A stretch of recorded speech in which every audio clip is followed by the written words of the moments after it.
नमस्कार, आप देख रहे हैं विशेष और आपके साथ मैं हूं सईद अंसारी।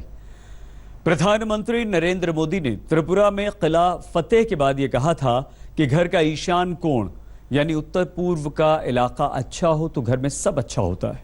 बीजेपी ने उत्तर पूर्व में असम के बाद दूसरा सबसे महत्वपूर्ण राज्य त्रिपुरा जीत लिया और उस जीत का सेहरा प्रदेश अध्यक्ष बिप्लब देब के सर बंधा और वही मुख्यमंत्री भी बने। उनकी ताजपोशी के साथ ही त्रिपुरा में देवराज आ गया और प्रधानमंत्री नरेंद्र मोदी को पूर्वी छोर पर एक नया देव मिल गया।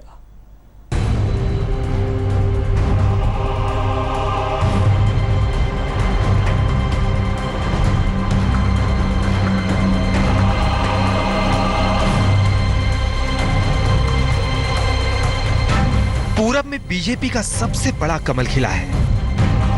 असम तो पहले ही अपना हो चुका था, उस तर्ज पर 4 कदम आगे तो बीजेपी त्रिपुरा में बढ़ी है। जिस राज्य में पिछले चुनाव में बीजेपी नील बटे सन्नाटा थी, वो आज सत्ता के शिखर पर चमक रही है और चमक रहा है 49 साल के बिप्लब देब का संघर्ष, जिसने आज उन्हें सूबे के 10वें मुख्यमंत्री के रूप में आसीन कर दिया है।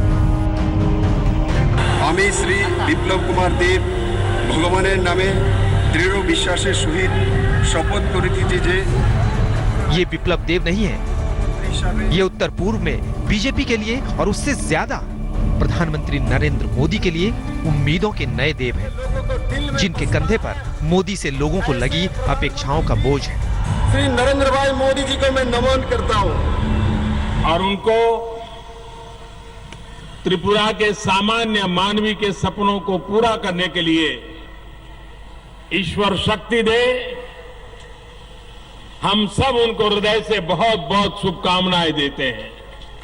जन जन की भागीदारी के साथ चलने वाली सरकार कितनी तेज गति से परिणाम लाती है, वो आप भी अनुभव करेंगे। हमारी जारी है, जीत हमारी जारी है, जीत हमारी जारी है, जीत हमारी जारी है। त्रिपुरा का भाग्य विधाता बनने का सफर आसान नहीं था। 19 साल पहले अपने पुरखों का गांव छोड़कर बिप्लब देव दिल्ली कूच कर गए थे। वहां बीजेपी के अलग अलग नेताओं के साथ काम किया और फिर 3 साल पहले त्रिपुरा लौटे तो इतिहास बनाने के लिए।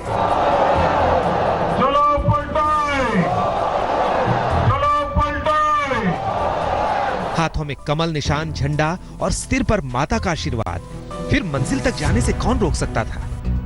ये तो माँ का बड़प्पन है, माँ का यही तो माँ का रूप है, वो दूसरा नहीं को कर सकता। दूसरे को लगेगा वो लड़का देखने में काला है, माँ बोलेगी इससे ज़्यादा सुंदर तो दुनिया में कोई नहीं है। ये माँ का स्वभाव होती है, अपने बच्चे से दुनिया अच्छा नहीं लगता। बीजेपी ने 2015 में बिप्लब देव को महासंपर्क अभियान के प्रदेश संयोजक के तौर पर त्रिपुरा भेजा था। ये कार्य चुनौतीपूर्ण था क्योंकि 22 साल से चली आ रही लेफ्ट सरकार के खिलाफ खड़ा होना मुश्किल था।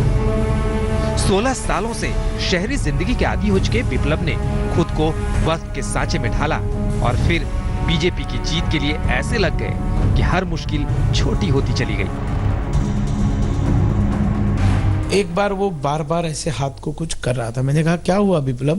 तो उसने बताया भाई साहब मैं कल रात को जिस घर में रहा था तो वहाँ पर मच्छरदानी वगैरह कुछ था नहीं, तो मैं जैसे भी व्यवस्था की सो गया। देखिए भाई साहब मेरे हाथ पर क्या आया है।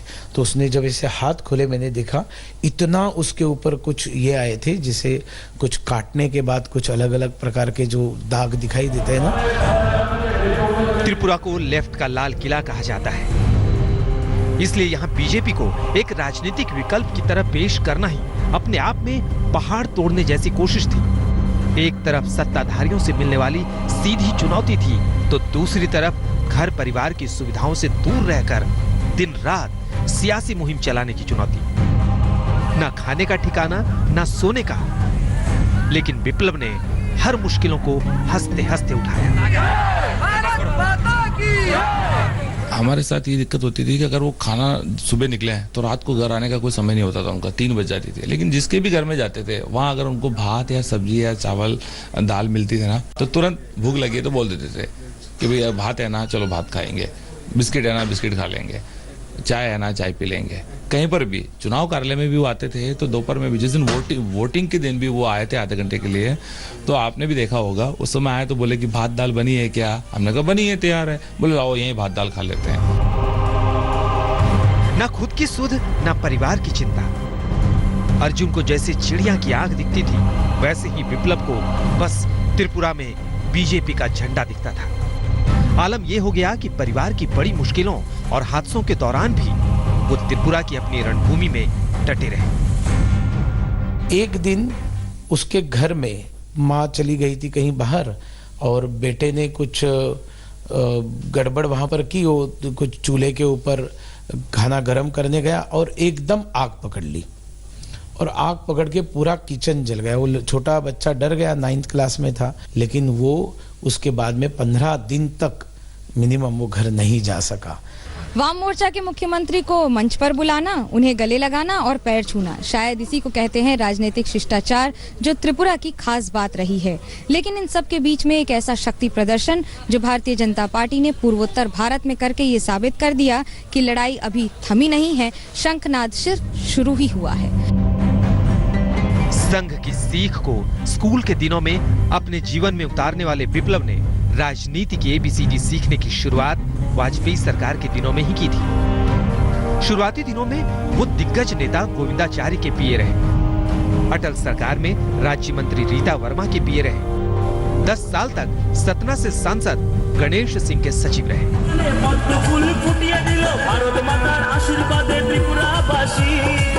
त्रिपुरा में परिवर्तन का नारा काम कर गया।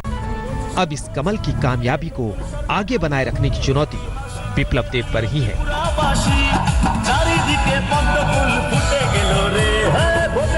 अगरतला में मनोज्ञा लोईवाल के साथ आज तक। हर कामयाबी, हर सफलता कुछ कुर्बानी और कुछ कीमत जरूर मांगती है। त्रिपुरा के इतिहास के कंगूरे पर आज विप्लव देव का नाम चमक रहा है, लेकिन बहुत कम लोगों को ये पता है कि इस सफलता के लिए विप्लव देव अरसे तक अपने घर परिवार, पत्नी, बाल बच्चों से दूर रहे, और इस दौरान परिवार बहुत बुरे दौर से भी गुजरा और कई मुश्किलें भी परिवार के सामने आईं। लेकिन परेशानियों, मुश्किलों के पार कामयाबियों का संसार आज विप्लव देव के लिए और परिवार के लिए लहलहा रहा है। বনের পাখি রে কে চিনে রাখে, বনের পাখি রে। ऐसी खुशी में किस माँ का दिल बार बार नहीं गाएगा।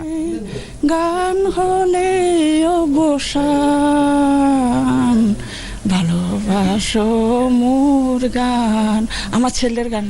बेटा जब कामयाबियों का शिखर चूम रहा हो तो खुशी के बोल में किस माँ का गला नहीं रुंध जाएगा।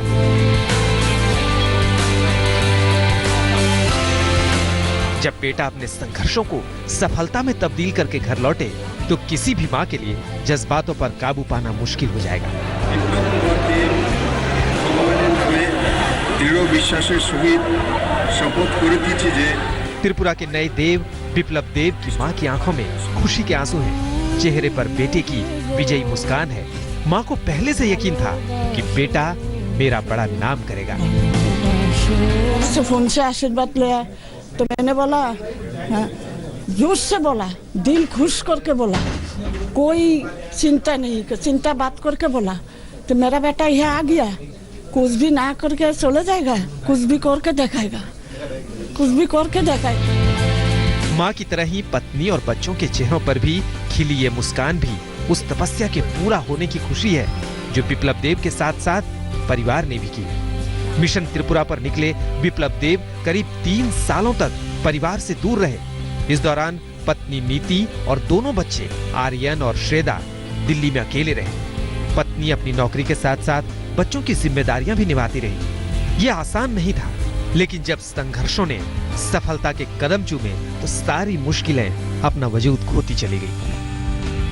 इतने टाइम उन्होंने बाहर रहे वो तो, और इस वजह से अब हम लोग को टाइम नहीं दे पाए, मगर अच्छा ही लग रहा है अब जब वो मुख्यमंत्री बन रहे हैं। पापा की सारी बात मुझे बहुत अच्छी लगती है और मैं बहुत खुश हूँ पापा सीएम बन रहा है, इसलिए पापा को मैं बहुत प्यार करती हूँ और वो भी मुझे बहुत प्यार करते हैं। जिसका पति बीजेपी के लिए इतिहास बदलने वाला महारथी साबित हुआ, उसके चेहरे पर गर्व का एहसास कैसे नहीं जगेगा।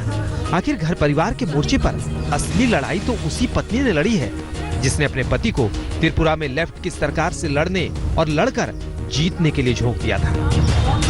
बहुत उत्साहित हूँ मैं, क्योंकि 37 लाख त्रिपुरा वासियों का जो डेवलपमेंट का सपना था, जो परिवर्तन का सपना था, अब साकार होगा। एक नई सरकार आएगी जो नई सोच के साथ आएगी, जो डेवलपमेंट को अपना मुद्दा बना के आएगी, तो डेफिनेटली त्रिपुरा का उद्धार होगा। सत्ता में होने का एहसास बड़े बड़ों का दिमाग खराब कर देती है, लेकिन बिप्लब देब में विनम्रता कूट कूट कर भरी है। अंदर कोई एरोगेंट नहीं है, कोई कुछ नहीं, जैसे वो पहले थे वैसे वो अब भी हैं। और आप देख सकते हैं कि जब अभी मानिक सर जो थे उनके भी उन्होंने पैर छुए थे, और अभी मम्मी वगैरह सब लोग आए उनके भी उन्होंने पैर छुए, और सब आदर सत्कार वैसे ही दिया जैसे वो हमेशा से करते आए हैं। आज भी वो एक ग्लास दूध और केला खाकर सुबह निकल जाते हैं।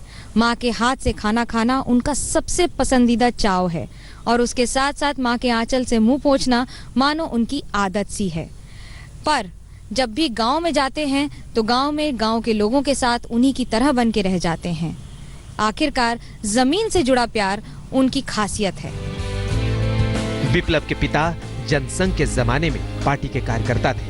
पिता से बेटे में बीजेपी और संघ के लिए लगाव जगा, और वो लगाव त्रिपुरा का इतिहास बदलने का कारण बन गया। अगरतला से मनुग्या लोईवाल के साथ आज तक ब्यूरो।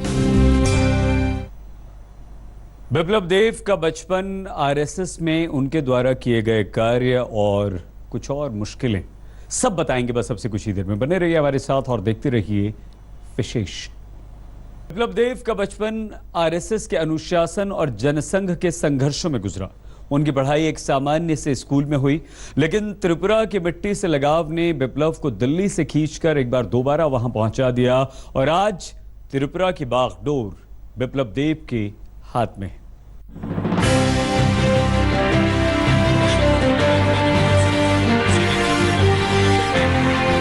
बिप्लब देब भले ही त्रिपुरा के लिए बीजेपी के सरताज अब बने, नतीजों से पहले बहुतों के लिए उनका नाम भी नया था, लेकिन बीजेपी से उनका नाता बेहद पुराना है। उनके पिता हीरुधन देव जनसंघ के कार्यकर्ता थे। स्कूल के दिनों में ही बिप्लब संघ से जुड़कर अनुशासन का सबक सीखने लगे थे। त्रिपुरा के इसी उदयपुर के रमेश स्कूल में बिप्लब की बचपन में पढ़ाई हुई थी। आज स्कूल के शिक्षकों को गर्व है कि राज्य की कमान एक ऐसे नेता के हाथों में आई है जो कभी उनके स्कूल का छात्र था। मुख्यमंत्री होते हमारे खूब आनंदर ব্যাপার। আমাদের এই এরিয়ার গর্ব, জামজুরির গর্ব, এই বিপ্লব দেব এখানে মুখ্যমন্ত্রী হবে ত্রিপুরা রাজ্যের, এটাই আমাদের সবচেয়ে বেশি আনন্দের বিষয়। गर्व तो उन लोगों को भी हो रहा होगा जिन्होंने त्रिपुरा में परिवर्तन का सपना देखा, लेकिन सच ये है कि बदलाव के उस सपने को साकार करने वाला शिल्पी तो बिप्लब देब ही बने। अगरतला में मनुग्या लोईवाल के साथ आज तक। विशेष में फिलहाल इतना ही। अपना बहुत ख्याल रखिएगा, देखते रहिए आज तक। लेटेस्ट खबरों के लिए यूं ही देखते रहिए आज तक, और इस वीडियो के पसंद आने पर लाइक, शेयर और सब्सक्राइब करना ना भूलें।